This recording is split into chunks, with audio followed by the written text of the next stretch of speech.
trying to not here to hold your talk about questions back on Chris. that. Yeah. Okay. So that was it was exciting for me. It might not be exciting to hear about. That's why I tell stories to my kids all the time and they're just like, whatever, whatever. Okay, so Mita, welcome aboard. Here we are. We're back for another one of our weekly talks about security and keeping people's networks safe. Mita, I'm so inspired to be presenting with you today. Thank you so much, Chris. I think every week when we come back, it gets even more exciting because now we're covering some ground. We're going back to your 1990s stories and then we're trekking back. But no, being a professional hacker, you've been in this space, No, you know don't even dare nuances. call me that. You know the nuances, and who better than to chime in with on this topic than you.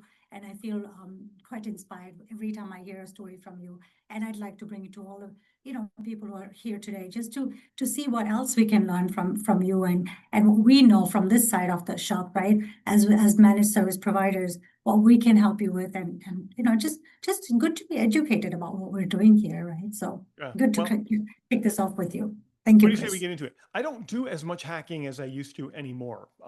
But I still do security consulting for companies when it's needed, but my business has definitely changed over the years, but if needed, I'll do it. Mita, for those who don't know, Mita, Mita, one of the things I love about you and what you do is how you are able to go into any business, and no matter how complex their systems are or how duct taped together. You and I have had conversations about this, about how when people just duct tape together different systems, whether they're consumer off the shelf, professional, or a combination of the two, you go in and make sense of all of it for them and get everything in order from their tech, not just their security, but their business continuance, disaster recovery, patch management, software updates, hardware. Boy, I just really am inspired by how you do it. So happy to be here with you today. Yeah, very nice. Yeah, no, it still surprises me how sometimes people, these small businesses still live in a world that they think IT is an expense, but I think IT is an investment. And I think as we talk more about this, hopefully they see value in all the things that we do as a managed service provider as well. Yeah, I totally agree. For those of you who have joined us, a couple of people have identified you can chat with us in a couple of different ways. You can use the chat function if you want to chat with us, and that if you do use the chat function, everyone will see it. Important to understand that if you happen to use chat, unless you send it directly to me or to Mita, everyone will see your chat. So if you have something that you want to say that's private, you can use the Q&A for that. When I read messages or when Mita reads messages, she might say your name if it's in the chat, but we will never say your name if it's in the Q&A. And that's kind of something important that I should mention. Like, security is not a we're at work and we're secure. For me, as somebody who's done security as a job, security is one of those things that's everywhere. We were talking about our moms just a little while ago. Like, it's everywhere for me. And I'm very, very strict with security. In my household, like, my phone is my phone and no one touches my phone. And my wife and I have this, we can use each other's phones, but I get very uncomfortable with using other people's technology. And I have it's just, we're very strict. I don't want my kids using my tech because who knows what they're going to click on, So it is a holistic approach. And I think phishing is one of those things, because phishing targets people and tries to get them in their moment of weakness. And Meet, I don't know if you know this or not, but 95% of successful cyber attacks start with a phishing email, an email that somebody got and it tricked them. And then the It cyber is the attack happened. easiest way to get to people, right? Mm-hmm. So most of the attacks that happen is not because you didn't have your security tools in place. It's because someone didn't pay attention to that phishing email. Yeah.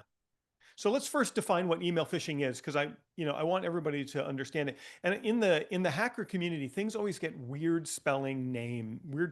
So phishing with the PH is very much like fishing with an F, where you're casting a net or you're casting a line and you're trying to hook something. But phishing with a PH in the hacking world is what's known as social engineering and social hacking. And in social engineering and in social hacking, I'm doing more than just trying to penetrate your network with software and get into your network. I'm relying on human weakness. Hackers are relying on human weakness to gain sensitive information that makes it much easier for me to get in.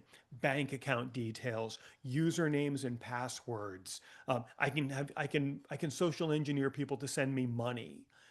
Not me because I do it ethically, but if someone's paying me to see if someone will do it, I can social engineer and be very persuasive that I'm one of your vendors and you have an overdue account, and if you don't pay me, then there's going to be legal action. Like that's social engineering. It's me understanding how people will respond to certain messaging, and we'll talk about that today with the kind of messaging, the sense of urgency, so that I can get them to reveal things to me, make it much easier for me to get their I call network and them, get their information. yeah, I think we call them clickbaits, right? Whenever there's a clickbait, like Yeah. read this or open this in order to get this, we should be wary of those emails.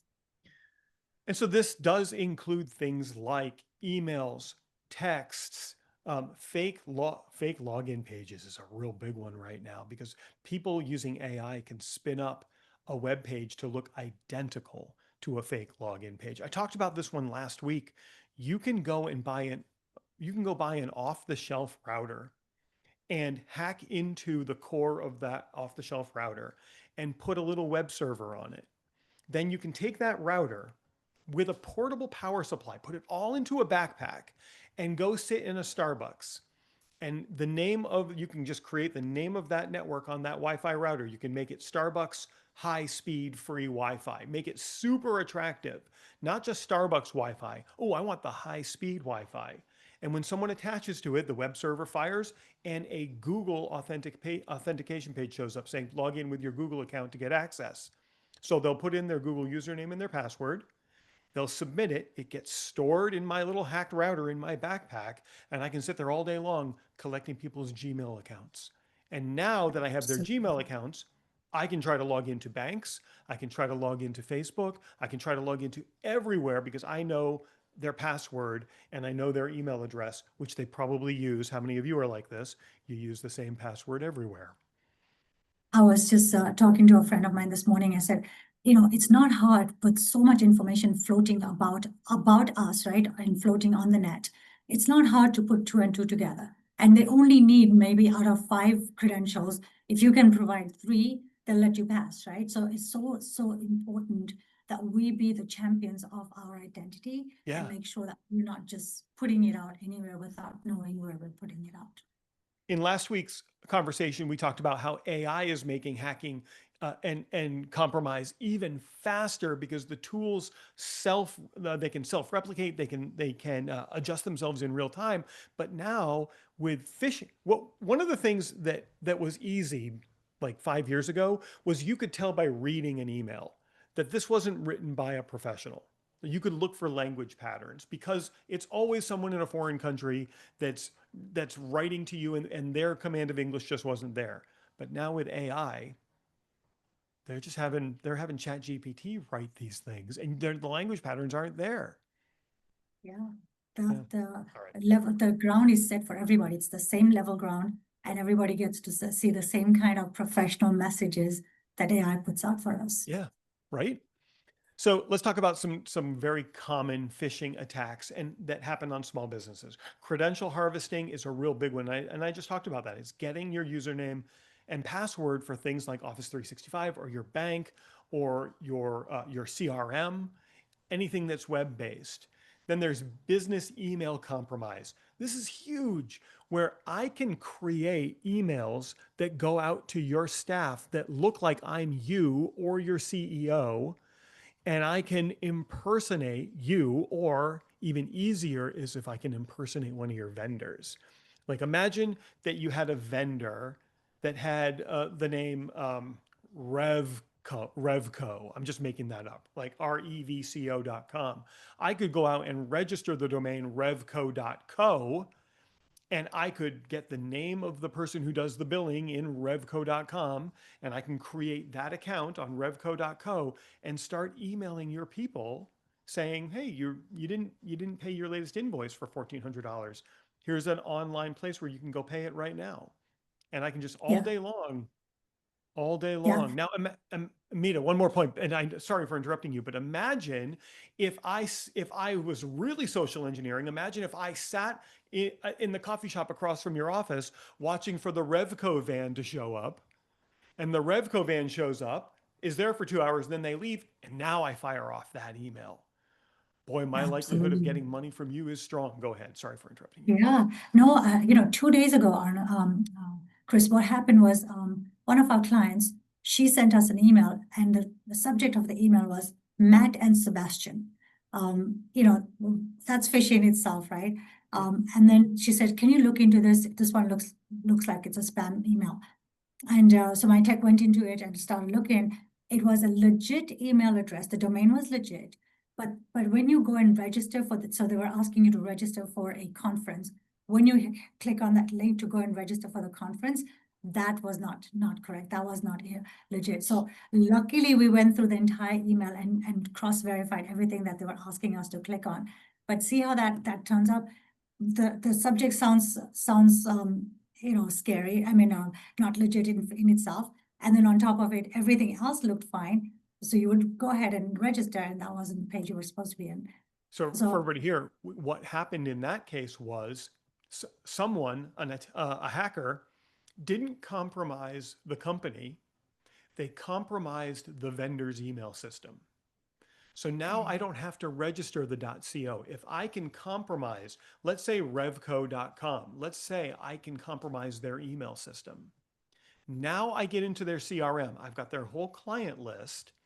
All I have to do is make one change to the invoice to send it to my bank as opposed to Revco's bank. Just make that one change. And I can either send out a bunch of invoices myself, or I can just sit back and let them send out invoices. And the people that use it's rerouted. ACH, right? All of their legitimate business is now being paid into my bank account. I let that run for a week, and then I go back and I change it back. And it's going to be a month before they're like, "Hey, why did we lose a week's worth of revenue?" They'll never find me. Yeah, They'll never find right. me. So, Hmm. something to take away from that example is that even though the domain may look right, keep reading through the email, keep watching for all the links that they're asking you to click on, because that's important, right? It may be Yeah. embedded, it may not be as obvious as you think it is. And that's something called invoice fraud. And then there's also malicious attachments. Opening a PDF or a Word doc or something that has some sort of a script is a small piece of software that if you open a compromised document, it might execute that software. And in a lot of cases, you won't know that that compromise has happened for 6 months or 9 months. So you think you Yeah, just opened a PDF and then you went about your way and something, oh, that PDF didn't open. It was weird, but maybe they'll send it to me again. But no, there's no skeleton that pops up on your screen laughing at you, or nothing we've like got you. that. These Yeah, scripts are so sophisticated, they'll sit dormant for 6 months. And then yeah, one day somebody will flip a yeah. switch and they'll own you. In hacker world, I'll put this in the chat. When somebody has compromised you, PWND is the language that they use. That's that came from when a hacker compromises you, you're owned. They say they own you. Somebody mistyped owned one day in the hacker community. We're going back 40 years now. Somebody mistyped owned with a P and they forgot the ED, and that became the language of being compromised. So Nice. if you ever see that, that's what that That means. means you're owned. I have I one should. more story to add to that. So my CPA last year, he came to me with 2 laptops and he goes, "Can you just get rid of these laptops?" He goes, "I have a story." He goes, "My wife, she hit on some antivirus pop-up that came up at home, and they're an Mm-mm, older couple, mm-mm. and she hit on that antivirus, and she goes, I don't know how, but they got connected with some people who then told her to do certain things.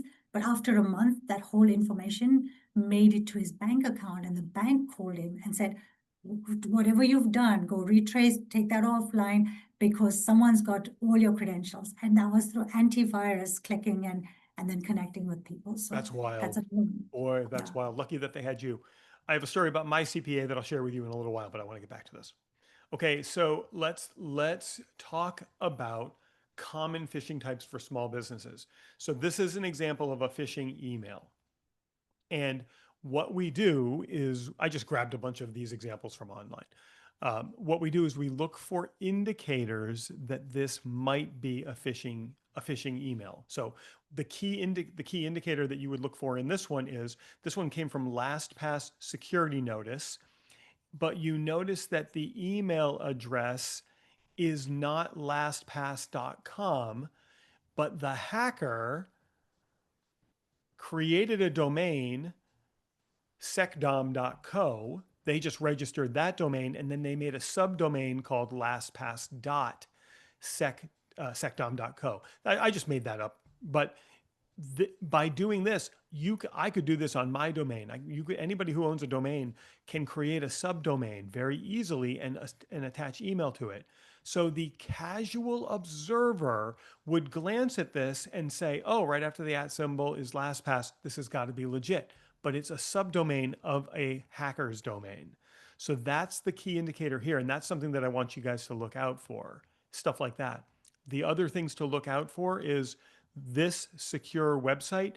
You would want to, this is a hyperlink. You would want to hover over this and take a real hard look at what that URL is before you clicked on it and did anything. Probably be the same thing here. And then another one, very, very simple to look for, is "Dear LastPass user." Well, if you're a LastPass user, they've got your first name. So for security reasons, they would probably put your first or your first and last name here.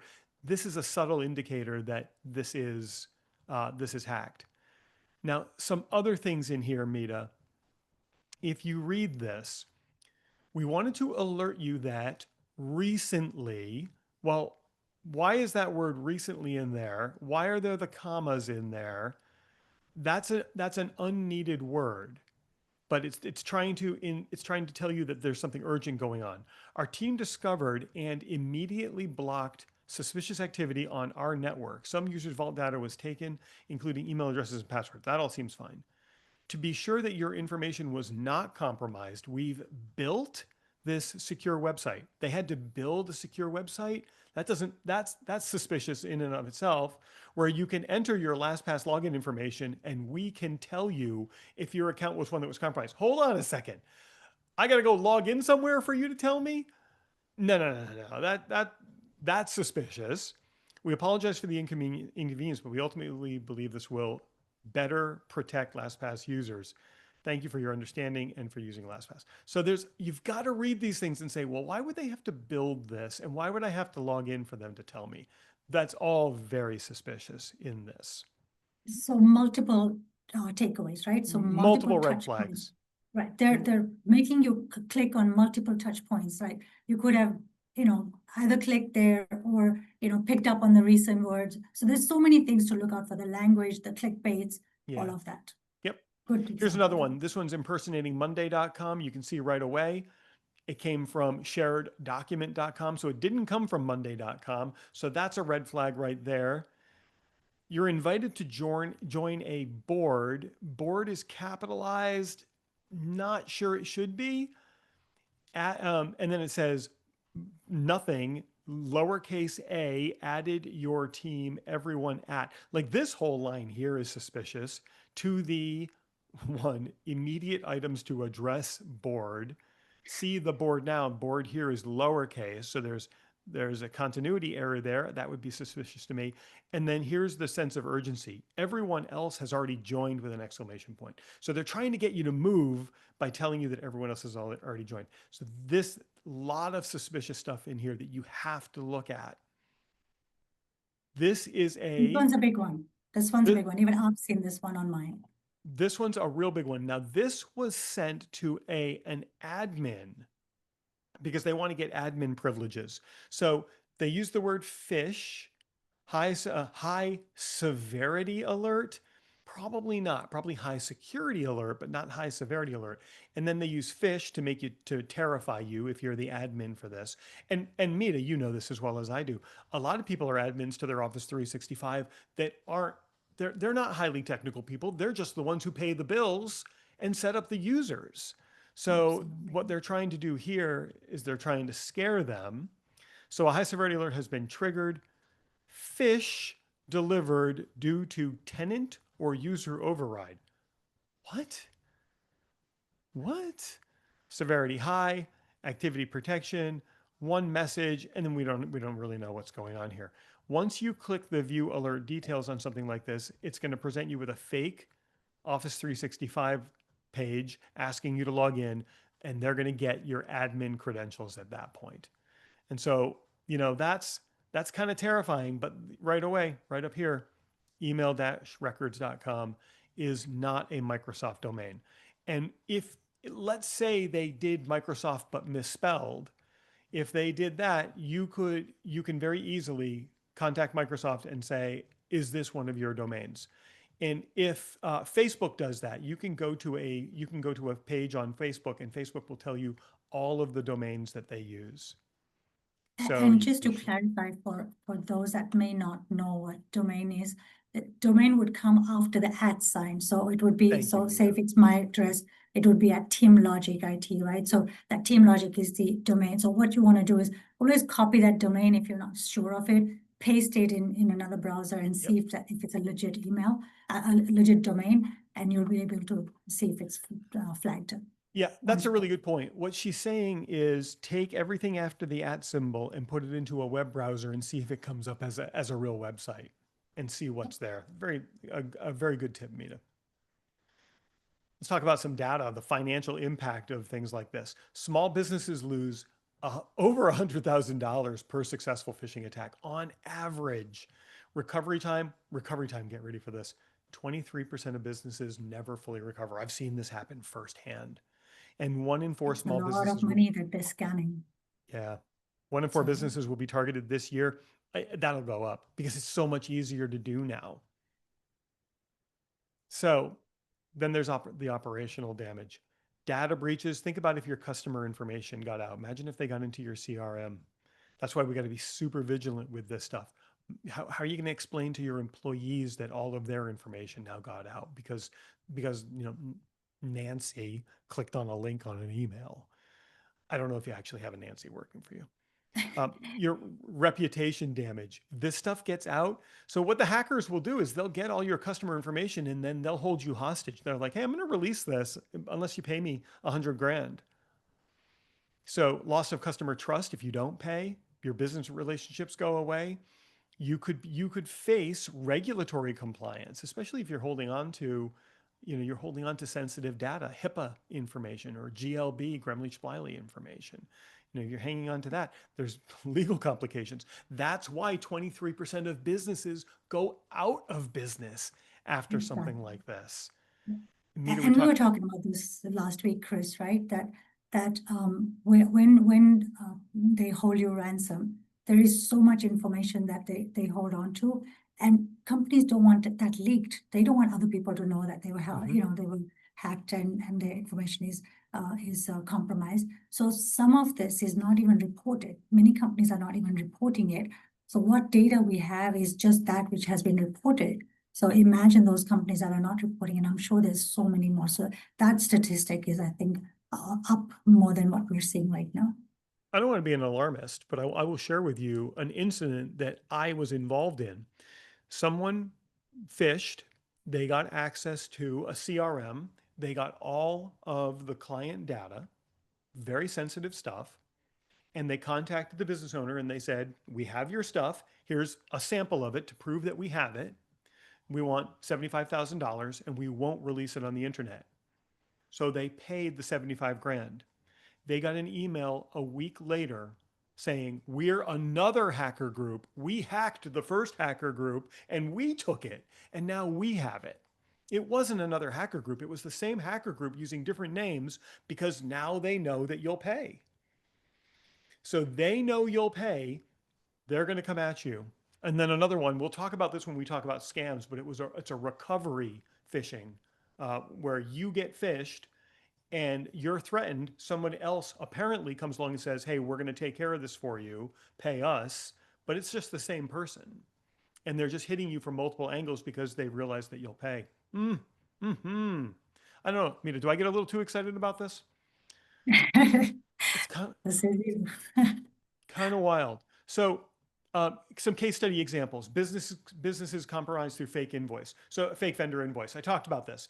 I social engineer who your vendors are, and then I create invoices, fake invoices from those vendors to extract money from you. It's the simplest way. So here's an example of one. And this is an example of some email. We all get emails like this. So this is a vendor that has a money request. And if you look at how this is written, first, it's an interesting amount, right? That's a pretty decent amount. So you're going to pay attention to it. Not like it's $10. And then the note says, don't recognize this seller. Contact the support team immediately at this phone number. Guess what? That's not PayPal's phone number. That's the hacker's phone number. So you're going to call into them and they're going to masquerade as PayPal and they're going to say, oh, well, okay, hold on a second. Let's get into your PayPal account. We're going to need your password. And now they own you. They own your PayPal. If you do not reach out, we will proceed with the transaction. So that is an urgency message trying to get you to move as fast as possible. Pay now is going to bring you to a masqueraded account. Don't recognize this request. They're going to have this learn more right here. And that's going to go to everything here is going to bring you to something that's masquerading as PayPal in an attempt to get money from you, in an attempt to get your PayPal account. So that's an example. That's a case study example of what you will see. You might have already seen these kind of things that they're just trying to phish your account information. This is an example of I know the law firm this happened to, client data through theft, through identity theft. And so with this one, they got this. I wonder if anybody can spot what's the key indicator here that this is faked. They got this message saying that Hotmail customers are being upgraded to Outlook.com and that they have to log in and reactivate their account. Now, there are two indicators here. First one is the originating email.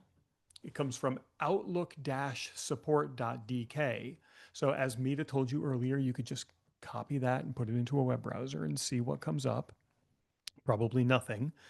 And then this, even though it looks like a legitimate hyperlink, it's masquerading as a hacked hyperlink.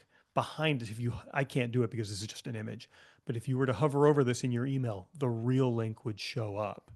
And so they're trying to get your Outlook credentials. What do you think about that, Mita? This one's an easy one to spot. I mean, as hard as it looks, as disguised as it looks, this one's an easy one to spot because of Mm-hmm. the email that's coming in. Mm-hmm. Mm-hmm. Um, Yeah. I wire wanted to share transfer. a story about a fraud, but we'll talk about it once we get into examples. Yeah. But you go ahead first.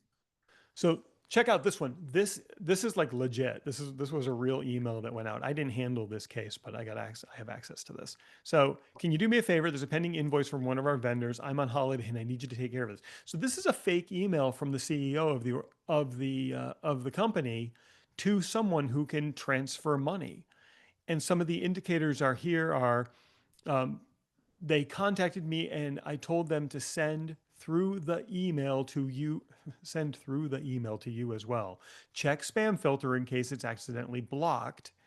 So what happened was this is an impersonation of a CEO or of a CFO or CTO emailing somebody who has the paycheck, has access to the bank account, and then under guise of a vendor, or a provider, they sent another invoice. So all of these things are happening at once. And the person's just seeing all of this. This needs to be done today. So make it a priority. So there's that urgency fear. And if you could do that, it would be a huge favor. Any questions, reply to this email. I can't take calls right now, so just stick to replying to this email. That's a little bit of grooming to condition them into how they should be replying to this to make sure that it happens. So this will happen with paying a vendor. This will happen. I've seen cases where CEOs, fake masqueraded CEOs, will say, "I need you to get a bunch of gift cards and send me all of the gift card numbers because I'm going to send them out to our top clients." Those kind of things happen over and over and over again. Another one, this is another example, just a very short one.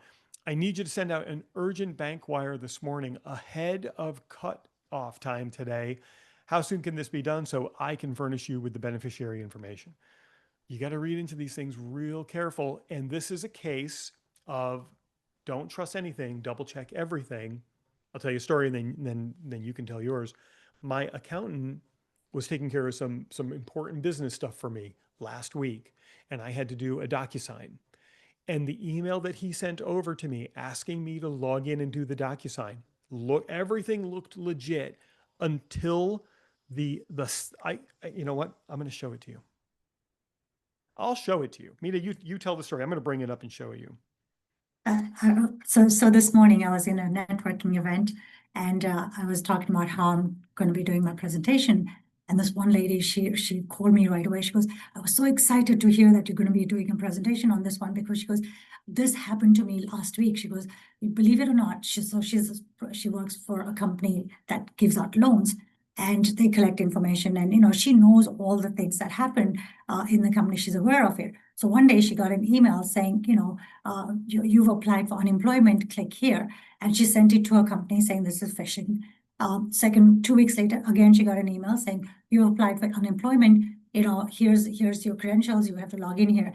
And again, she sent it out as phishing, thinking her company is training them. You know how they send out random information to see if your employees know what phishing emails look like.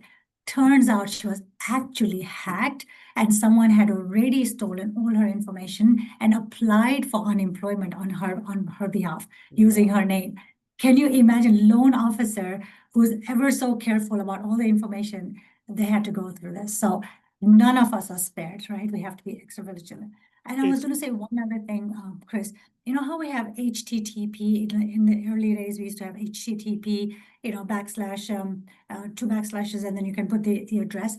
Well, now you have to look out for HTTPS. S is the secure network. So whenever you're going somewhere, make sure you're not just going to any random HTTP sites. You want to make sure you're at that S. Just one more little nuance that you want to be paying attention to, even as you navigate your web browser and all. So smart. All right, I just did a screen capture of the email that my accountant sent to me. I want to make sure his name doesn't show up because, let's see. You guys who are here, you're all smarter than when we started. What caused me to raise an eyebrow? Okay, what caused me to raise an eyebrow on this? This came through. This was last week. Don't Hey, I was just doing my 2024 taxes. Don't worry about it. I filed the extension. Or he did at least. So Chris and Amy's my wife, please sign and date the e-file authorization forms and my engagement letter. Once the initial signer completes the DocuSign, a separate email will be sent out to the spouse for signature. Call me with any questions. Thanks. And then his name. Tell me in the chat or tell me in the Q&A, why did I text him and ask, I double checked to make sure he really sent me. What did I notice in this? May I take a shot at it? Hold on. Oh, wait, we I'm have looking in the Q&A. Yeah, me too. Okay, so wife is 50% owner of the business. So we're co-owners of this business. So that I did that to make her stay married to me. I'm kidding. We had 4 kids, so she stays married to me. What raised my, somebody got it. What raised my eyebrow was the closing, the thanks, the non-capitalized T in the thanks. Mita, everybody here, I saw that and I was like, wait a minute. It's just small inconsistencies like that you have to look out for. So I texted him and I'm like, dude, did you just send me a e-file DocuSign? He's like, yeah, why are you asking? I'm like, because your thanks doesn't have a capital T. And he wrote back and he goes, oh, my kids complain about that all the time. And I'm like, it's not your kids I'm worried about. I'm worried about your clients thinking that this is a phishing attack. And he called me immediately and he's like, that is really smart. And he thanked me a ton for it. He didn't pay me. Wish he had, but should have charged him for that. So anyway, those are some of the things to look out for. So we've talked about this a lot, but these are some things that you should be looking. Check the email address versus the display name. Look for subtle misspellings. Like they'll do this, like AmaOZN.com. They'll register that domain. Look at the reply to address if it's different than the sender address. Those are some of the things to look for. Urgent language. I think I've drilled that into you, but they want you acting quickly on this so you don't have time to think about it. Generic greetings we talked about, grammatical errors, awkward phrasing, suspicious attachments, all of these things super, super important for you to be looking at. Technical indicators, as we've talked about, mismatch URLs, shorten URLs. Anytime that I do not open these things, Mita. Do you open these things, these shortened I do URLs? not, no, You do absolutely not not. know Show what's happening, yourself or I'm not sure, no, I'm not clicking on it if right? you don't show. For those of you who are curious, these are URL shorteners where they can take a malicious URL and shorten it to something that like Bitly. Many people know what Bitly is. This is a big one right here. Yeah. This PDF.exe. I talked about this with Yeah. the email addresses, but in this case, if you're expecting a PDF and it looks like a .pdf, like I think this would fool some non-sophisticated people. But what they've done is they've renamed an executable file, an exe, with they put a PDF before it. This PDF has no impact on the fact that this is an executable file. And so you would open this thinking it's a PDF and it would just error out, but it would install malicious software. If you want to, you want an example of what that might be. I used to use this software called Sub 6 or Sub 7. Must be It was either Sub 6 or Sub 7. One of those is a music group and one of them is a hacking software. I think it was Sub 7. And I used to disguise it as a PDF or as a video file, and when people were paying me to penetrate their networks, and I could completely own a network just if somebody just clicked on that once. So So here what we're trying to show is two different extensions are clumped together, and you want to be aware of that, right? It's either going to be an exe or it's either going to be a PDF. You can't have both together. Hey, Mita, you want to do a quiz? I have 3 examples. Let's see who can spot. What would cause you to say, maybe I shouldn't click on this if you saw this one? I'll give you 30 seconds. I'll watch for in the Q&A or in the chat. We got enough people here. What would you spot on this? Did you know I was going to give them a quiz today, Mita? You want to make it larger, blowing it. Oh, okay. There you go. There you go. Yep, somebody got it right. Somebody got it right in the Q&A. And it's the domain here. Okay, it's the domain. It's supposedly a Google email from Google Drive. And then another one has shared the following PDF. Who has shared it? There's nothing like who, nobody. So a lot of trickiness here. I would hover over this, which we can't hear, but yeah, the domain is the biggest indicator there. Good job. All right. What would you look at here? There's a lot of indicators here.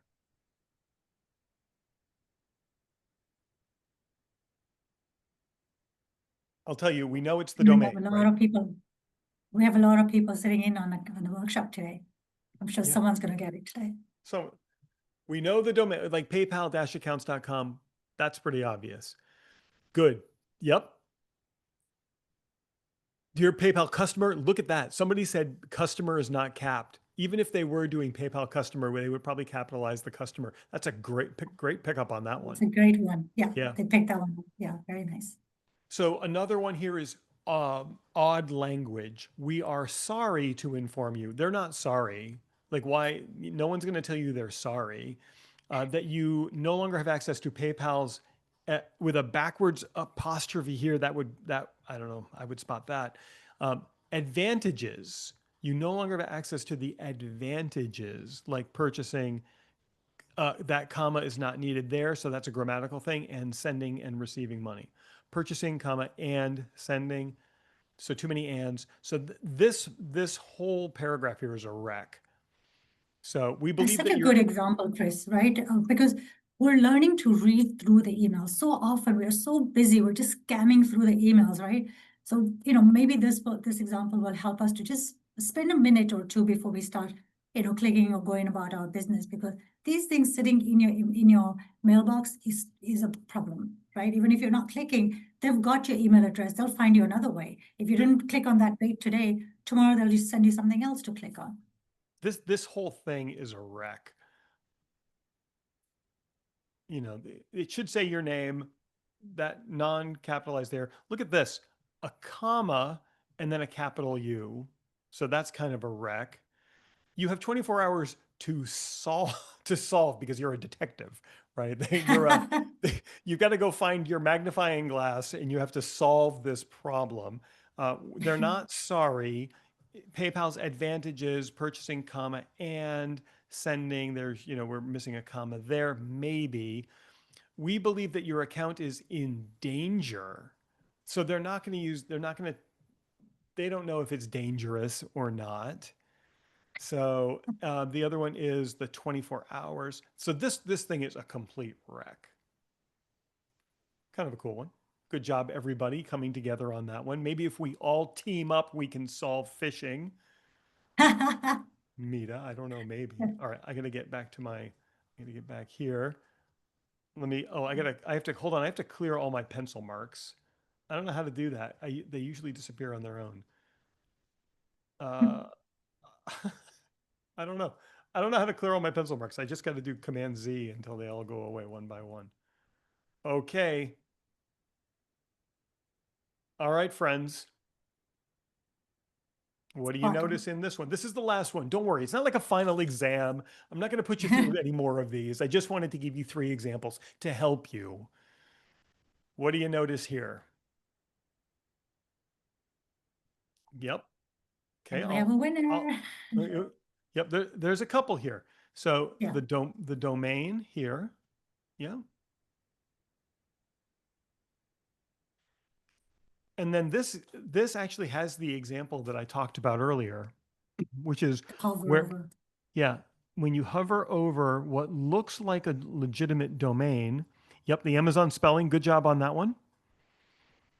When you hover over what looks like a legitimate domain, you hover over it and you can see it's directed somewhere else. This is the biggest one to look for, friends. When you get emails with links, hover over those links and see where it's actually going. And if it's a bit.ly like this, I wouldn't click on it. There are websites you can go to put in a bit.ly and it will reverse engineer it and tell you what the domain is. I just wouldn't do it at all. And then probably this one would do the same exact thing.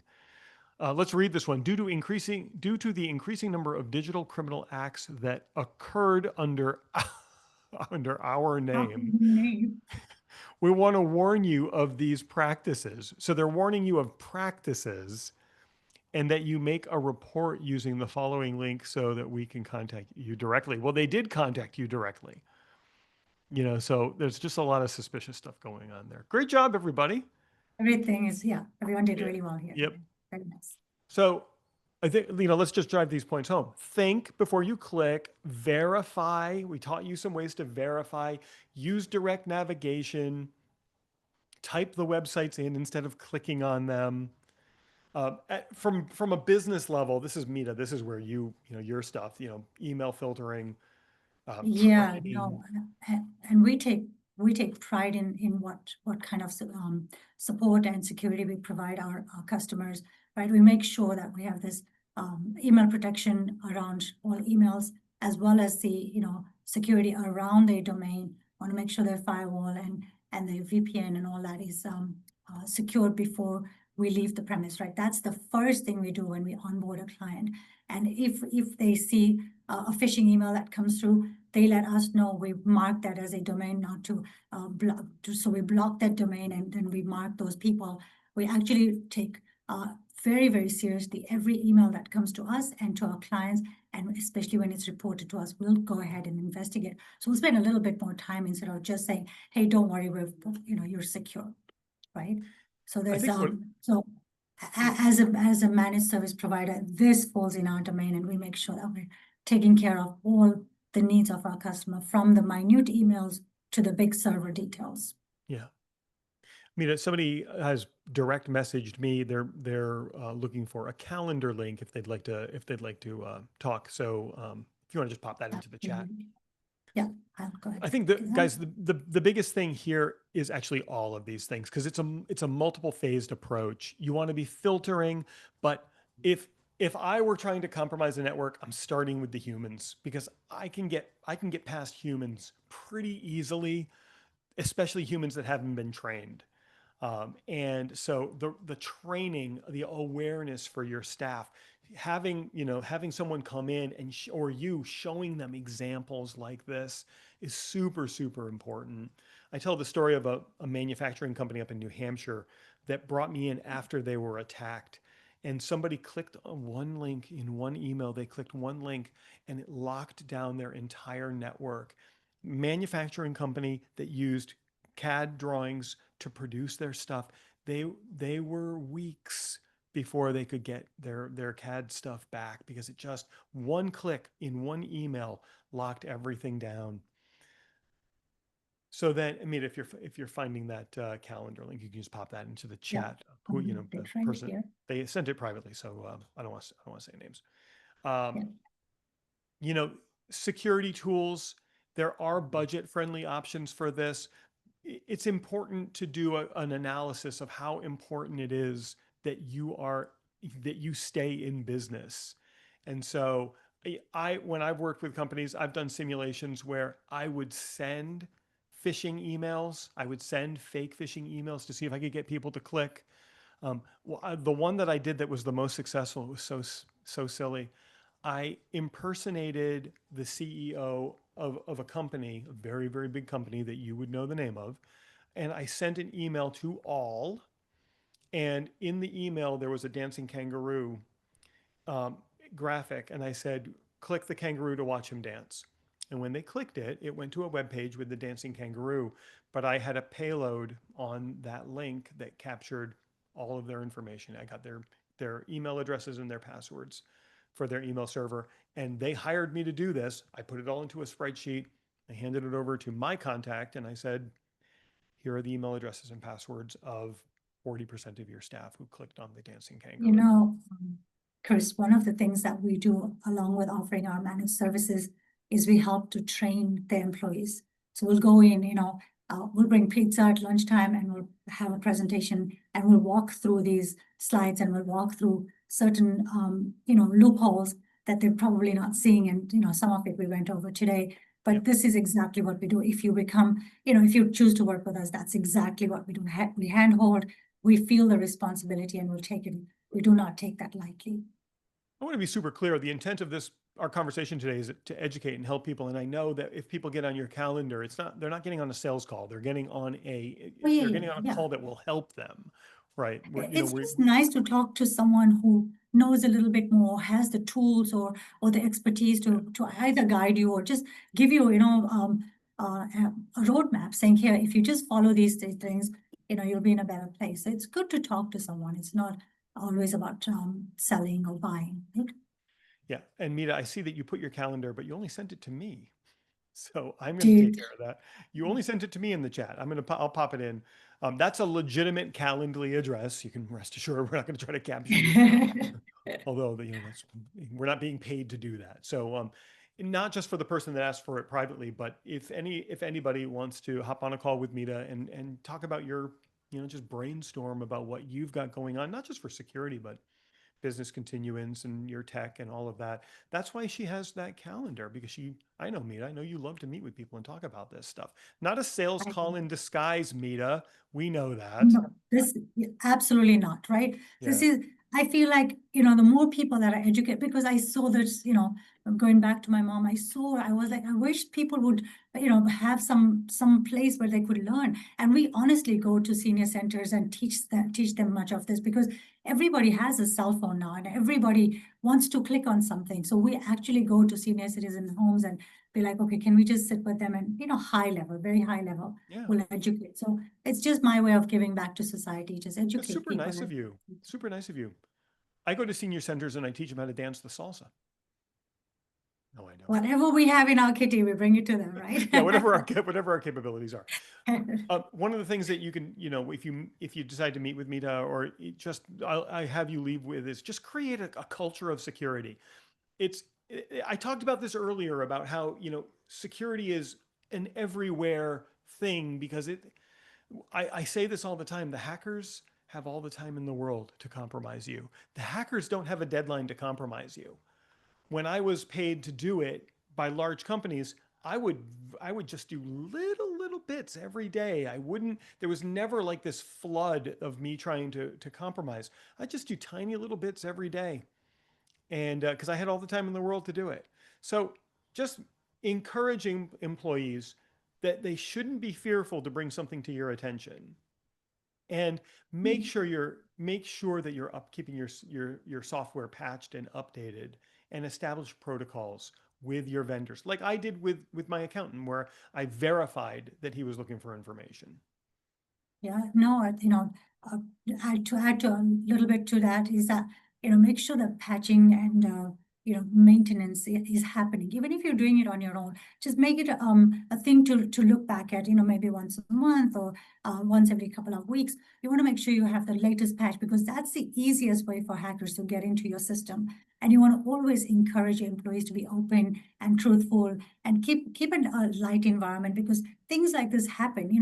We're turning a corner with technology, and different things happen at different points, right? It can be on your phone, it can be on your computer, it can be, any other device that you might be using. So be vigilant, be open, have an open environment, and talk about it. Even, weekly meetings that you have with your staff, just bring up the things that they saw that they would like you to alert the other people of.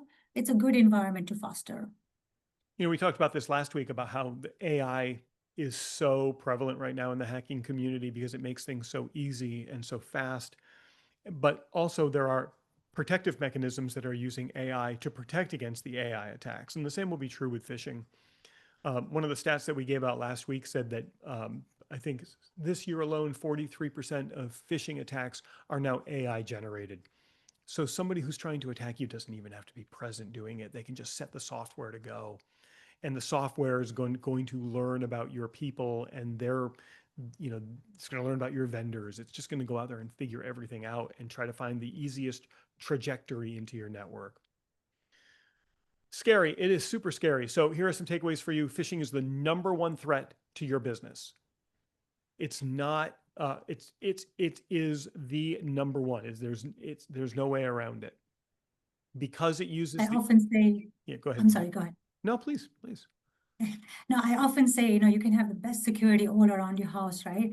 But it's like leaving your front door open if one of your employee is not trained and decides to click on one of the phishing links, right? Yeah. So it's so important that not only do you guard your entire home, but also train the people who are in there. So human error is 95% there. It's the human error. Mita, the human error is like the easiest one to get through, because the softwares are harder and harder to penetrate. Firewalls and things like that, they're super hard to get through. But if I can get through a human, because humans make mistakes. So the big takeaway, friends, as you leave here today, is it's you, it's your people. We are all subject to it. It's all of our responsibilities to get in front of this. So here are your action items, your success steps. I want you to review your email security settings, especially on if you're self-hosted email using Exchange, for example, or you have self-hosted email. You've got to check those security settings. If you're not self-hosted, you've got to review the security settings at the server level. Please establish vendor verification procedures. Mita, I know you have, and maybe if they contact you, if you want a pre-established set of procedures, like you want a best practice document for vendor verification procedures, you don't have to do this alone. Just get a hold of Mita, and I've seen this, Mita. You can send over a vendor verification procedure that they can templatize and that they can establish with their vendors. It keeps the vendors safe. Absolutely. It keeps them safe. So if you just get a hold of Mita, either email, call, or get on her calendar. And for being here today, we'll get that vendor verification procedure for you. You want to Absolutely. train your employees, similar to what we did here today. and you want to make sure that you understand what the email security solutions are. Mita. Yes, absolutely. And again, like, thank you, Chris, for bringing all this home. But all of this can be, uh, contained, right? We're not saying this is never going to go out of shape and it's never going to blow out of shape, but we want to make sure we understand it enough so that we can contain it for now. And then you want to talk to the people who know and understand a little bit more than you and just cross-verify, right? Even the people that the vendors that you're talking to, your suppliers, you want to make sure the third connection is also verified, right? You want to be at the top of your game and make sure you're the guardian of your credentials. There we go. I just put that offer into the chat as well to get that vendor verification procedure. I think that's super important. Absolutely. Save you a lot of hassle. So a couple of things as we're at the top of the hour. If you have a question, we're certainly here to, everybody that came stayed the full hour today. I'm super grateful for that because it's Me so too. important. I'm here to Me answer too. Thank you questions. very much. Yeah, we're here to answer questions if you have any. And if there's a topic that you would love for us to cover, I'd love to hear about it. We talked in the warm up. We talked about scams, identifying scams, which are kind of like phishing, but are a little bit different. They take a different flavor to them. We talked about creating one of those. We might redo this one because I had a lot of people message me telling me that they wanted to see it, and we don't do replays because we want people Yeah. here live. So for you guys, you have any questions? We hang around for a few minutes and answer them. And if there is a topic you would love for us to cover, not just about security, but about anything tech, let us know in the chat. And then if you don't have a question or you don't have a topic, I would love to know what your biggest takeaways were from our time together today. What's your opinion on computer antivirus programs, Mac versus PC? Mita, I have a feeling on those, but do you? Yeah, we have a list of antivirus that we have supply our customers with. We have recommendations as well. We can definitely help you with that. I can provide a list to you. Yeah. And I would say, go ahead, you talk. Yeah, they're good to have in place because they help protect against human error, right? So they're good to have in place because somebody clicking on a link or trying to open something that has a virus payload, they will protect you against virus payloads. Um, I think education and policy combined with digital protection is the best approach. It's one layer of protection, Mm-hmm. but we want to add more layers to it. Yeah. I like to have virus protection at the perimeter of a network so that Right? any executable coming into the network, whether it's through email, you might not even realize this, but your email servers will open your emails and will check attachments, will check links prior to it hitting your inbox. I like perimeter protection. I don't even want it coming onto my network because I know at the perimeter. So does that make sense, guys? What we're saying here is at the perimeter, before the email, before the website gets to your workstation, Mac or PC, everything is analyzed and anything malicious is blocked there. That means you and I only have to protect one thing at the perimeter. If antivirus fails or isn't patched or isn't updated, if it were to get through that, now we can compromise here. But if I can have solid protection here on the outskirts, on the perimeter, now I'm like super protected. I want to emphasize on the solid protection because you do get, some software that is cheaper, and we might fall for a cheaper out of the box software. Mhm. But I tell you that the kind of software and the robust engineering that we do here and the kind of software we offer has a ton of protection, right? It's at every level where we're reconfirming everybody who is entering. So you do want to pay attention. What you buy is what you get, right? If you're going to go for the cheaper products, you might not get as much protection, even though you think you have the antivirus on your machines. So somebody says we were told that you don't need it with Apple. Is that accurate? So let me tell you why that is, why you were told that, and why in some cases you might not. Um, Apple is extremely hard to put a virus on. Right. And the reason is Apple is a closed ecosystem. So when you have an Apple device, all of the chips, all of the components, the software, it's all closed and under Apple's control. So that makes it much more difficult to penetrate versus the PC ecosystem where you could have an IBM or a Dell or a white box, what we used to call white boxes, a self a device that you made yourself with components that came from a bunch of different places. And if I'm attacking your machine, I'm attacking chipsets, I'm attacking software, I'm attacking your network card or your Wi-Fi.